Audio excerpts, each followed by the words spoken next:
Agora, já que entramos na casa de Davi e vimos como a maneira de como Mical tratou Davi, vamos agora entrar no quarto das crianças. Vamos agora ver como está as crianças, os filhos de Davi. Um homem que teve 6 mulheres ao longo da sua vida. Um homem que teve filhos e filhas. Em 2 Samuel, capítulo 13, versículo 1, vai dizer assim: e aconteceu depois disto, que tendo Absalão, filho de Davi, uma irmã formosa, cujo nome era Tamar, Aminon, filho de Davi, amou-a. O que isso quer dizer? Davi, como ele tinha vários filhos, ele teve uma filha com uma mulher chamada Maacá, uma filha que naquele período tinha 15 anos, uma menina chamada Tamar. Mas ele também tinha um outro filho com uma outra mulher chamada Ainoã, um filho chamado Aminon, de 22 anos de idade. E o texto que nós acabamos de ler deixa claro de que esse menino, chamado Aminon, de 22 anos, ele se apaixona pela sua meia-irmã e traça um plano diabólico para poder o quê? Violentar a sua própria irmã. Agora, aonde está Davi que não está vendo tudo isso? Aonde está o chefe de família que não está vendo tudo isso acontecer? E aí o que acontece é que esse rapaz, Aminon, ele aceita os conselhos de um primo chamado Jonadab. E ele então violenta a sua própria irmã. Só que a história deixa claro de que essa menina Tamar tinha um irmão da mesma mãe, chamado Absalão, que tinha 20 anos de idade. Esse irmão fica sabendo da história, abraça essa menina e consola ela. E durante 2 anos, ele fica aguardando que Davi faça alguma coisa. Ele fica aguardando que Davi tome alguma atitude. Ele fica aguardando que venha algum tipo de justiça na sua casa. Sabe, amados, lamentavelmente, muitas crianças hoje, muitos jovens hoje, não têm tido problema com drogas, não têm tido problema com prostituição, não têm tido problema com o diabo, mas o seu maior problema é a omissão de pai e mãe.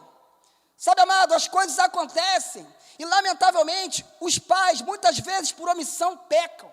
E aí sim, o inimigo ele faz um ninho naquilo que já foi feito. Sabe, queridos, Davi, ele era para ter tomado algum tipo de atitude, mas ele não tomou. Davi era para ter tomado alguma atitude, mas ele simplesmente, ele não expressou reação nenhuma. Isso fez com que Absalão clamasse por justiça, ao ponto de fazer o quê? De contratar homens, de pegar os seus próprios homens para poder assassinar o seu irmão, em vingança por aquilo que ele fez com Tamar. Pecado de omissão.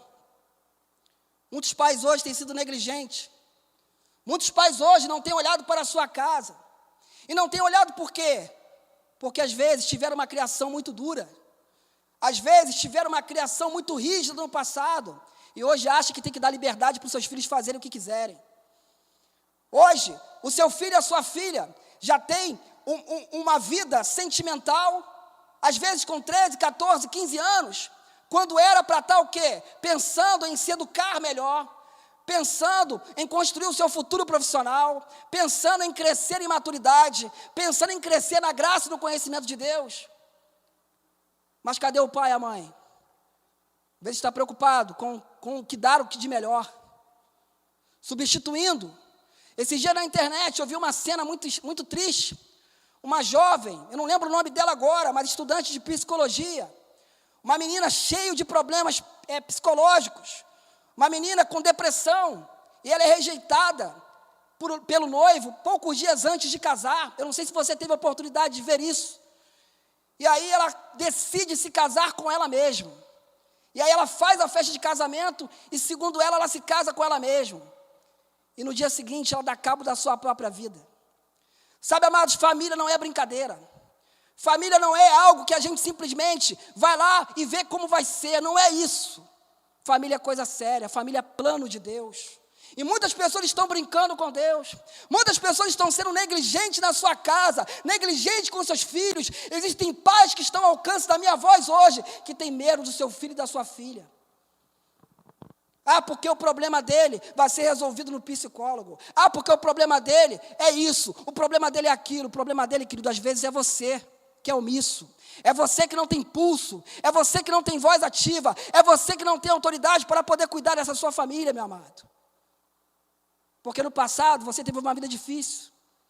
Porque no passado você não tinha condições de ter o que você queria. E agora você transferiu os seus desejos para o seu filho e para a sua filha. Está criando ele ou ela da pior maneira. Como uma criança mimada. Como uma pessoa que, enfim, parece que ela é o pai, ela é a mãe e você que é o filho e a filha. Davi não toma atitude. É um completo descaso. O tempo passa.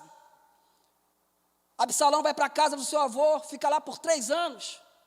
Depois sai de lá, vai para Jerusalém, fica mais 2 anos em Jerusalém. E até agora, cadê Davi? Que não chama o seu filho para uma conversa. Absalão insiste, então, com Joabe, para que possa levá-lo até o rei. E quando ele chega até o rei, sabe o que acontece? Segundo Samuel, capítulo 14, versículo 33. Então chamou Absalão, e ele se apresentou ao rei, e se inclinou sobre o seu rosto em terra, diante do rei, e o rei beijou Absalão. A única atitude do rei Davi foi beijar o seu filho. Foi o mais próximo que ele conseguiu chegar de Absalão. O rei fica sabendo de todo o escândalo e não faz nada. Absalão esperava que seu pai fizesse alguma coisa, mas ele não fez nada. Passam-se 2 anos, Absalão não aguenta mais esperar. Absalão ele se enche de ira e de ódio, ele planeja então matar o seu irmão Aminon. O rei Davi fica até chateado com a situação. Ele se enfurece, mas ele não toma atitude nenhuma. Muitos pais têm sido assim nos dias de hoje. Não adianta querer cobrar da geração seguinte aquilo que a nossa geração não tem deixado de exemplo. Porque na grande verdade, amados, muitos Davis de hoje estão mais preocupados com as obrigações do que com a sua vida pessoal, do que com a sua família, do que com aquilo que de fato tem valor. A bem da verdade que Davi estava lutando as suas batalhas lá fora. Estava ocupado com as suas batalhas lá fora. Enquanto ele sofria derrotas dentro do seu arraial. Muitas pessoas hoje são assim. Conseguem títulos e títulos lá fora. Conseguem vitórias e vitórias lá fora. Conseguem comprar o mundo lá fora. E eu me lembro de uma propaganda antiga. Não sei se o pastor Ricardo se lembra. Eu não lembro do qual produto era. Que alguém fazia uma pergunta assim: e a família, como vai? Eu, se eu tivesse um tema para dar essa mensagem, eu daria esse. E a sua família, querido? Como vai? E a minha família, como vai? Como é que está a nossa casa? Existe até sempre um chavão que a gente faz, que a gente brinca, né? Quando alguém vem nos visitar e diz assim, né? A pessoa entra, aí você diz assim: olha só, não repara não, que eu não estava esperando receber ninguém. Mas no fundo a gente repara.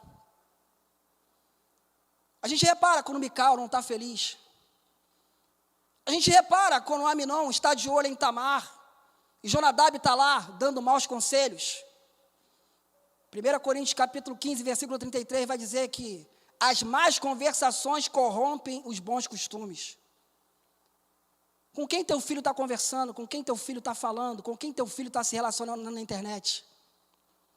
Eu vejo pessoas hoje, crianças com 3, 4, 5 anos, aqui no bairro, que já operam um smartphone muito melhor do que eu e que você, que já entram em sites, que já baixam aplicativos, e que se você for tentar tomar um smartphone, rapaz, a criança, se deixar, ela te bate. Porque, na verdade, nós estamos muito mais preocupados com as obrigações do que em vencer as nossas batalhas dentro do nosso arraial pessoal.